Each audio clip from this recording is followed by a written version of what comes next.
ஓம் ஸ்ரீ வராகிதாயே போற்றி போற்றி, சிம்ம வாகினியே போற்றி. நல்லதே நினைப்போம், நல்லதே நடக்கும்.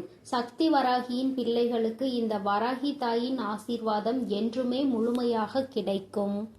நீ இப்போது என்ன மனநிலையில் இருக்கிறாய் என்பதை உன் தாய் நான் அறிவேன் என் பிள்ளையே. அதனால்தான் உன் வருத்தத்தை போக்க உனக்கான சத்திய வாக்கோடு உன் தாய் நான் வந்திருக்கிறேன். கவனமாக கேள் என் பிள்ளையே. குழந்தையே, உன் மனதிலும் உன் வீட்டிலும் இப்போது சூழ்நிலை சரியில்லை அல்லவா? அது எதனால் என நீ யோசித்து பார்த்தாயா? தாயே, நான் தினமும் பூஜைகள் செய்து கொண்டுதான் இருக்கிறேன். பக்தியோடு விரதங்களையும் கடைபிடித்து கொண்டுதான் இருக்கிறேன். ஆனால் எனக்கு இப்படி துன்பம் மேல் துன்பமாக வருகிறதே என என்ன செய்வது என்று புரியாமல் என்னிடம் புலம்பிக் கொண்டுள்ளாய். என் பிள்ளையே, அதன் காரணத்தை உன் அன்னை அறிந்து கொண்டுதான் உன்னிடம் சொல்ல வந்துள்ளேன். என் செல்லமே, நம் குடும்பம் நன்றாக இருக்க வேண்டும் என நினைப்பது நம்முடன் இருப்பவர்கள்தான். அவர்கள் வேறு யாரும் இல்லை. உன்னுடைய குலத்தை காக்கும் உன்னுடைய குலதெய்வம் மட்டும்தான். என் அன்பு பிள்ளையே, குலதெய்வம் வீட்டில் இல்லை என்றால் வீட்டில் தொடர் கஷ்டங்கள் வந்து கொண்டே இருக்கும். எதை செய்தாலும் எதை செய்ய நினைத்தாலும் தடைகளும் தடங்கல்களும் வந்து கொண்டே இருக்கும். என் அன்பு பிள்ளையே, நீ உன் அன்னை சொல்வதை மட்டும் செய்தால் போதும். பிறகு நீ நினைத்த அனைத்தும் உனக்கு கட்டாயம் நிறைவேறியே தீரும். அதனால் கவனமாக கேட்டு முறையாக அதை செய்துவிடு என் அழகு பிள்ளையே. உன்னுடைய குலதெய்வம் இன்னும் சற்று நேரத்தில் உன் வீட்டை தேடி வந்து விடுவார்கள். பிறகு உன் வீட்டில் நடக்கும் அனைத்து நல்லது கெட்டதுகளிலும் அவர்கள் கலந்து கொள்வார்கள். உன்னுடைய வீட்டில் எப்பொழுதும் மங்களகரமான நிகழ்வுகள் நடந்து கொண்டே இருக்கும். அதனை முழுமையாக நம்பி இந்த பதிவினை நீ முழுமையாக கேட்டுவிடு என் செல்லமே. நிச்சயம் உனக்கான நல்லது கூடிய விரைவில் நடக்கப் போகிறது. என் அன்பு பிள்ளையே, நம்முடைய குலதெய்வம் என்பவர்கள் நம்முடைய குலத்தையும் நம்மையும் காத்து கொண்டு இருப்பவர்கள்.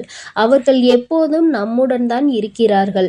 ஆனால் சில சமயங்களில் நாம் ஏதாவது அவர்களுக்கு பிடிக்காதது போல ஏதாவது ஒரு தவறை செய்து விட்டாலோ அல்லது அவர்களை நாம் வெறுக்கும்படி ஏதாவது ஒரு நிகழ்வை நிகழ்த்தி விட்டாலோ, நாம் செய்தாலும் சரி, நம் குடும்பத்தில் இருப்பவர்கள் யாராவது ஒருவர் அதை செய்து விட்டாலும் சரி, அவர்கள் அதனால் மனம் வருந்தி நம் வீட்டை விட்டு வெளியே சென்று விடுவார்கள் தங்கமே.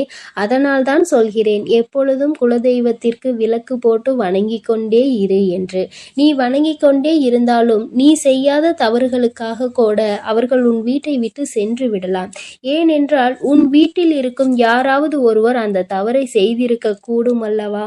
அதனால் தான் இப்படிப்பட்ட நிகழ்வுகள் நடந்து கொண்டிருக்கும். வீட்டில் இருக்கும் குலதெய்வம் வெளியில் சென்று விட்டாலே நம்முடைய வீட்டில் தொடர்ந்து பிரச்சனைகளும் தோல்விகளும் நம்மை வாட்டி வதைத்து கொண்டே இருக்கும். நிம்மதியான ஒரு வாழ்வை நாம் வாழ முடியாத அளவிற்கு அது நமக்கு தீமையை கொடுத்துவிட்டு சென்றுவிடும் தங்கமே.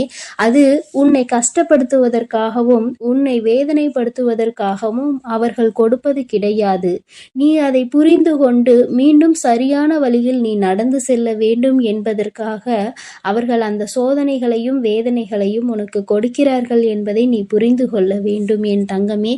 இப்போது உன் அன்னை சொல்கிறேன், நீ இதை செய்து விட்டால் நிச்சயமாக அவர்கள் உன்னை தேடி திரும்ப வந்து விடுவார்கள் என் தங்கமே. என் அன்பு பிள்ளையே, குலதெய்வம் நம் வீட்டில் தங்க குலதெய்வத்தில் நேரில் சென்று நாம் அடிக்கடி பார்த்து வர வேண்டும். குலதெய்வ ஊரில் இருந்து நீங்கள் தொலைவில் உள்ளீர்கள் என்றால் அடிக்கடி குலதெய்வ கோயிலுக்கு போக வாய்ப்பு இல்லை என்றாலும் நேரம் இல்லை என்றாலும் குலதெய்வத்தில் வீட்டில் எப்பொழுதும் வணங்கி கொண்டே இருக்க வேண்டும். உன்னுடைய இஷ்ட தெய்வங்களுக்கு நீ எப்படி விளக்கு போட்டு மாலை போட்டு பூஜைகளை செய்து கொண்டிருக்கிறாயோ அதே போல உன்னுடைய குலதெய்வத்திற்கும் நீ ஒரு விளக்கு போட்டு பூஜைகளை நீ செய்து கொண்டே இருக்க வேண்டும். என் அன்பு பிள்ளையே, குலதெய்வத்தை வீட்டிற்கு வர வைக்க வெள்ளிக்கிழமை ஒரு வெள்ளை துணியை மஞ்சள் நீரில் மூழ்க வைத்து பின்னர் அதை காய போட்டு எடுத்துக்கொள். பிறகு ஏதாவது ஒரு வெள்ளிக்கிழமை அல்லது புதன்கிழமை அல்லது உங்களுக்கு கிடைக்கக்கூடிய நேரங்களில் அதில் அந்த மஞ்சள் துணியில் சிறிது திருநீரை போட்டு குங்குமம் சிறிதளவு. இது இரண்டும் உங்களுடைய குலதெய்வ கோயிலில் இருந்து வாங்கி வந்ததாக இருக்க வேண்டும். ஏற்கனவே வீட்டில் இருந்தால் அதனை நீங்கள் பயன்படுத்தி கொள்ளலாம். அப்படி இல்லை என்றால் நீங்கள் சென்று குலதெய்வ கோயிலில் இதை இரண்டையும் வாங்கி கொண்டு வந்து அந்த மஞ்ச துணியில் போட்டு மற்றும் எலுமிச்சம்பழம் 6 மாவிலைகள் 5 வெற்றிலை 3 பாக்கு இதனுடன் காய்ந்த மஞ்சள் துண்டுகள் இவை அனைத்தையும் ஒன்றாக சேர்த்து கட்டி வீட்டின் பெரிய நிலவு கதவில் உட்பகுதியில் கட்டி தொங்கவிட வேண்டும். இவற்றிற்கு கட்டிவிட்டு சூடம் பத்தி காண்பித்து வணங்க வேண்டும்.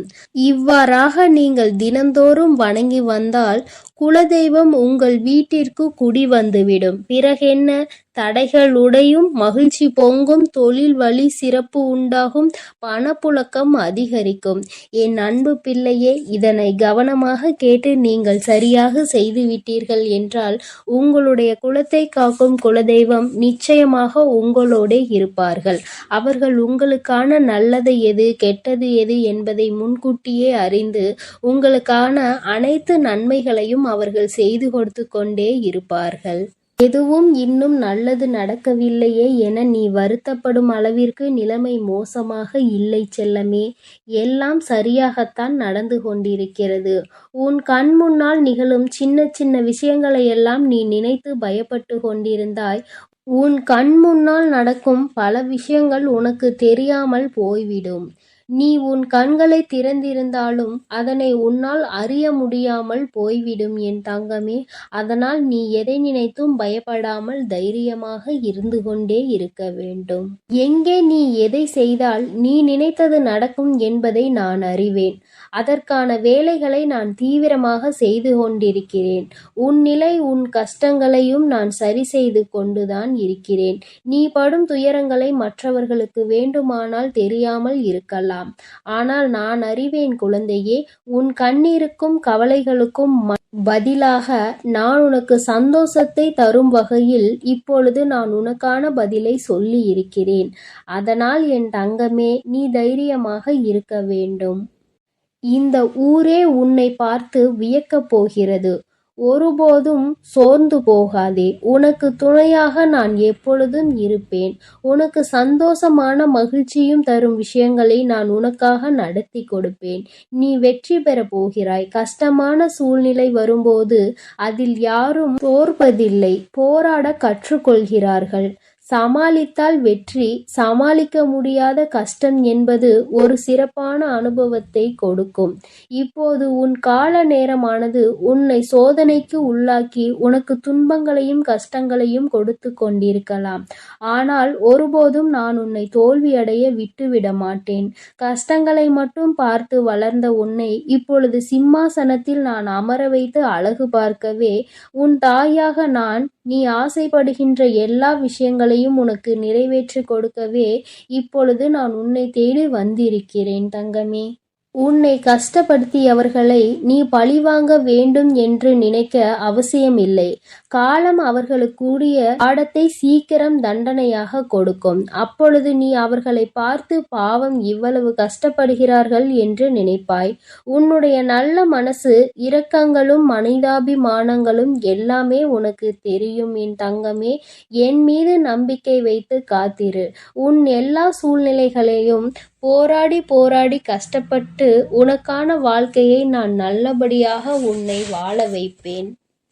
என் அன்பு பிள்ளையே, நீ எவ்வளவு கஷ்டங்கள் ஏமாற்றங்கள் அடைந்தாலும் என் மீது நம்பிக்கை கொண்டு நீ பொறுமையோடு காத்து கொண்டிரு என் தங்கமே. அதை அனைத்தையும் நீக்கி நான் உன்னுடைய வாழ்க்கையை சிறப்பானதாக மாற்றி உன்னுடைய கரங்களில் நான் கொண்டு வந்து சேர்ப்பேன். உன்னை சந்தோஷமாக வாழ வைக்க வேண்டியது என்னுடைய பொறுப்பு. அதனால் நீ எதை நினைத்தும் கலங்காதே, எதற்காகவும் வருந்தாதே. நான் உன்னோடு தான் இருக்கிறேன். இப்பொழுது எப்படி உனக்கான விஷயத்தை நான் சொல்ல உன்னை தேடி வந்தேனோ அதே போல உனக்கான ஆறுதல்களை நான் ஒவ்வொரு பதிவிலும் உனக்காக கொடுத்து கொண்டுதான் இருக்கிறேன் என் தங்கமே.